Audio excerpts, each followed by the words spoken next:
Oh, hello there, world. So first off, I'm really sorry I'm making this video.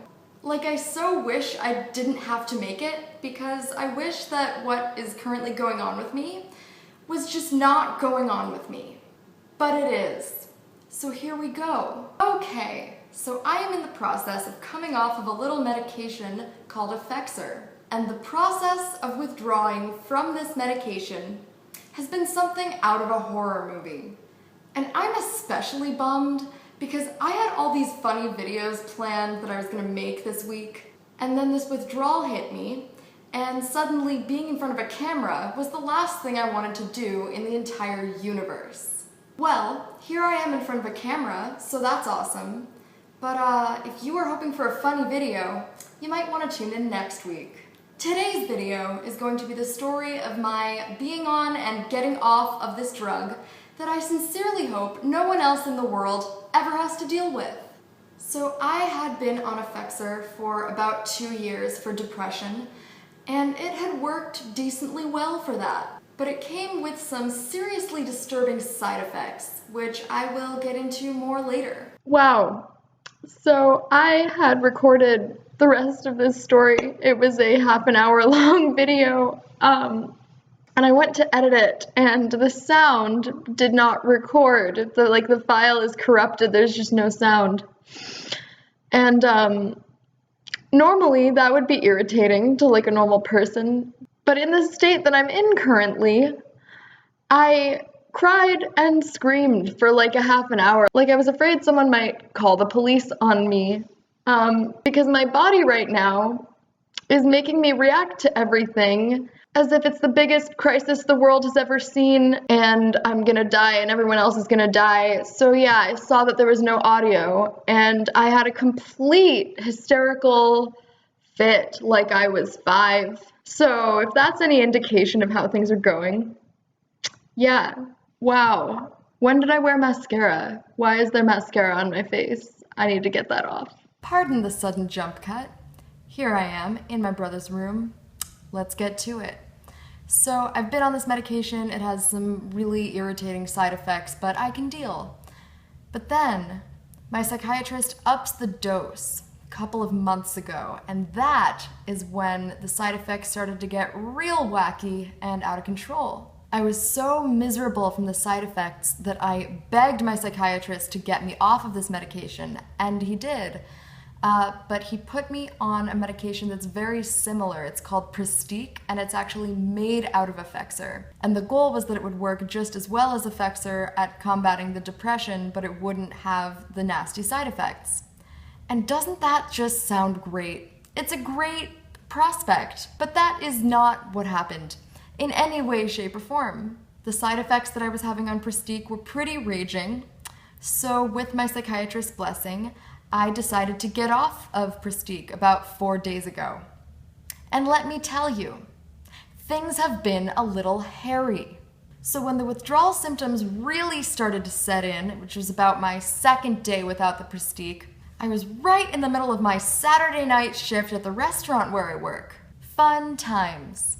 So the first thing that happened is I got this pounding, raging, throbbing migraine that seemed to like radiate down my neck and back and really just like pulsate through my whole body. Then I got so dizzy that I started like bumping into things and people, and I had to start like bracing myself on tables and chairs and like propping myself up just to stay upright.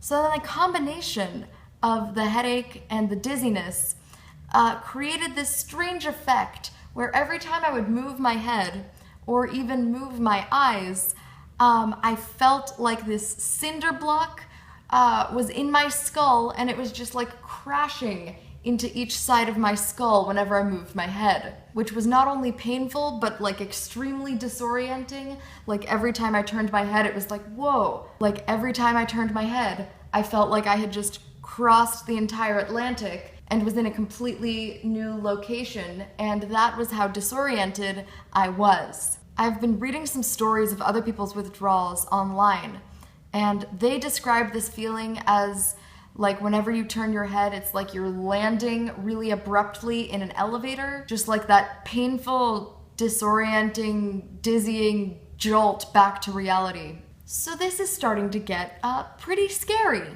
But then my stomach decides to join the party.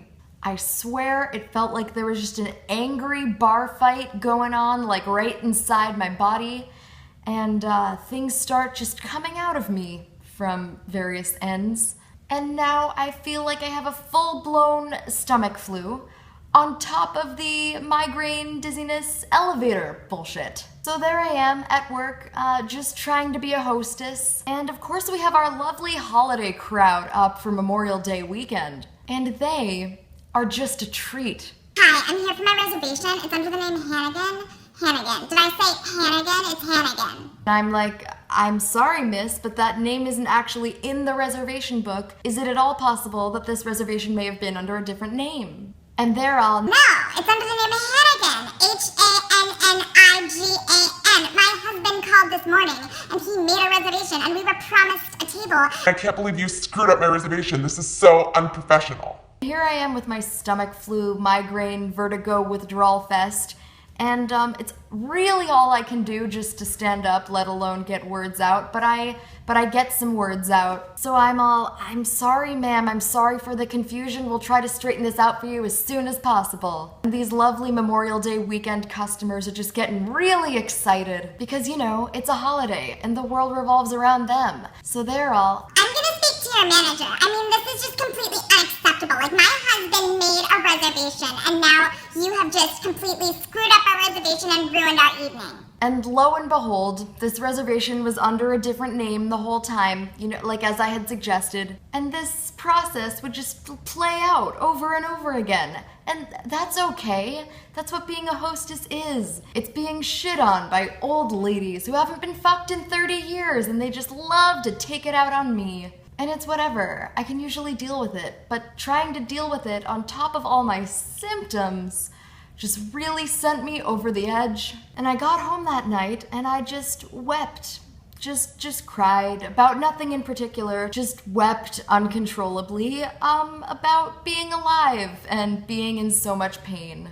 So I get to sleep somehow, and just to add insult to injury, I have this slew of the most vivid, horrifying, graphic nightmares you could possibly imagine. And I wake up the next morning in a pool of my own sweat, and my headache is still there, if not even worse. So that was the morning of day 3 of no meds. This was yesterday morning. And not only did I still have this stomach flu, migraine, vertigo crap, but now my emotions were just starting to get really colorful. Like PMS times 1,000. Like every little thing, like every little minute detail of life would make me descend into a total screaming rage. So I was driving to work, and I think the only thing that happened was that I came to a red light, but this red light prompted this stream of just the most numerous creative swears that just kept coming out of me for like several minutes, you know, like seemingly without my control. So this is, you know, just starting to feel a little alarming. So I get to work, somehow make it through. Luckily, I was only there for a short time yesterday. I think if I had tried to do a whole shift again, I may have caused some serious damage, just like emotionally. I feel so bad for anyone who had to interact with me yesterday, because everything anyone would say would make me fly into a rage or crying fit, or sometimes both. So that was an adventure. And while all this is going on, I had some friends up from New York City for the weekend, and they were staying in my house. And at a certain point, I just told them, hey, so you're gonna wanna like get the hell out for the afternoon, because you're gonna wanna save yourself from this mess. Because I am acutely aware of the fact that I am not able to be good company right now. So my friends went out for the afternoon, and I just wept at home for about 3 hours, just just cried, again about nothing in particular, just wailing, heaving hysterics. Now at this point, I was just starting to feel like such a crazy person, and I just so desperately wanted to make some sense of what was going on. So I Googled other people's stories about withdrawing from Effexor and Pristiq, and I read account after account of people going through exactly the same thing that I was going through. Some people said they had to check into detox facilities and rehab centers because their withdrawal symptoms were so unbearable. Some people said they had to take time off work. Some people quit their jobs because they weren't able to go to work. And it was just story after story of people going through actual literal hell trying to get off of this stuff. So my question, and everyone else's, was how long will this bullshit last? And the answers varied. Some people said a few weeks. Other people said they really didn't feel functional again for a few months. Okay, so just imagine, there I am, totally just crying, weeping, snot just dripping down my face and clothes and life. And then I read that this hell may continue for multiple months. Like, are you fucking kidding me? So then I'm just crying uncontrollably about the fact that I may be crying uncontrollably for the foreseeable future. And it was really just a shit show, folks. It was a shit show. Some people wrote in their stories that they wished they had never been put on this medication, or at least that they had been informed up front of what it would be like if they ever had to get off of it. And many people were saying that they don't understand why psychiatrists keep prescribing this thing that seems to cause such unpleasant side effects while you're on it, and then such horrifying withdrawal symptoms if you ever have to get off of it. Personally, I would have really appreciated being told up front about all of these things.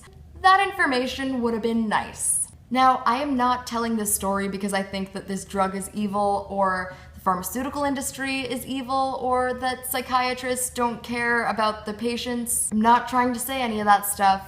I have actually heard some stories, not very many, but a couple, of people who did really well on Effexor or Pristiq, like it really changed their lives and worked for them. And that's a beautiful thing. If you watched my ADHD video, you know that I really believe in medication, and that I have experienced firsthand how the right medication can change and save lives. But I have also experienced how shitty your life can get when you take the wrong medication. It's a very complex issue, guys. Please don't take me telling the story of my experience with this particular medication as me saying that all medication is bad. The point of this video is just that some meds really aren't right for some people, and that psychiatrists have a very important responsibility to inform patients upfront about the possible side effects and withdrawal symptoms of different medications so that patients can make informed decisions about whether or not they want to take those risks. So speaking of side effects, I want to briefly mention some of the side effects that made me want to get off of this medication and go through this whole ordeal in the first place. The most debilitating side effects for me were nightmares and night sweats. So I would say almost every night since I got on the higher dose of the medication a couple months ago, I would have these vivid, horrifying, graphic nightmares accompanied by the most intense night sweats. Like, I would wake up looking like I just took a shower. I would wake up so dehydrated every morning from like sweating my soul out every night that I would have to drink multiple glasses of water and then wait for them to get into my system before I was even remotely functional. I also started noticing that I was having these weird muscle aches and cramps pretty constantly. And I was just kind of instinctively eating bananas because it felt to me like the kind of muscle cramps you get when you have low potassium. I used to have bulimia. Believe me, I know all about low potassium. But I was confused because I haven't binged and purged in years. Amen. So why was I having this low potassium crampy thing? I looked it up, and it turns out that many people on Effexor eventually get low potassium because they are sweating so much during the night and then having to rehydrate so much during the day that it flushes the potassium out of your body. Jesus. So I was dealing with that every day. Plus, I was having these dreams about nuclear war and the Holocaust and terrorism and everyone I love getting AIDS and children just exploding like right in front of me. And this was happening pretty much every night. So eventually, I started having a lot of trouble falling asleep, and if I would wake up like in the middle of the night or in the really early morning, I wouldn't be able to get back to sleep. And if you think about it, this makes sense, because why would you want to go back to sleep if you knew you had exploding children waiting for you once you drifted off into dreamland? So at this point, I was dehydrated and cramping from potassium deficiency and traumatized by my own nightmares and seriously sleep deprived, and I don't know how I was able to function at all. I was talking to my psychiatrist and I was saying that I thought my ADHD medication was wearing off because suddenly these ADHD symptoms were just sneaking back into my life. And he was like, well, are you sleeping? Because those kinds of things, forgetfulness, difficulty concentrating, that constant feeling of being in a fog, those are all symptoms of sleep deprivation. And I was like, well, no, I'm not sleeping because every night is a sweaty nuclear genocide fest. And that's when he and I both realized I needed to get the hell off those meds. Well, dang, that was pretty intense. If you're still watching, that's amazing. And I'm so sorry for telling you such a long, sad story. I really hope you go watch something funny after this just to recover. I know I need to do that. So the good news is, I woke up this morning and the headache finally subsided. I still feel super dizzy and groggy and just kind of generally out of it, but I do dare say I think the worst of this process is over. Hallelujah. This has been a really humbling experience and a scary one. To feel so out of control and still be trying to function like a normal person. I read a comment on one of the medication forums I was reading from a nurse who's worked with people detoxing from heroin and people detoxing from Effexor and Pristiq. And she said that from what she's seen, the process looks pretty similar and seems comparably unbearable. And reading that was so comforting. I know that sounds weird, but when you're in so much physical pain and you're so angry and weepy and screamy for no reason, you just want to hear that you're not crazy and that you have a right to feel the way you do. And so reading that what I was going through was basically like withdrawing from heroin was the most validating thing in the world. Not to be all poor me, but poor me and poor everyone going through any kind of withdrawal process ever, because it feels like actual dying. And I'm so sorry if you or anyone you know is going through it or has ever gone through it. I am so sorry. The one thing I can say is it does get better. I am so happy to be dizzy and groggy right now. I'll take this over the migraines and the crying and the sweating fits any day. Hopefully, it's only up from here. Wish me luck, guys, and I am sending luck and love right back at ya.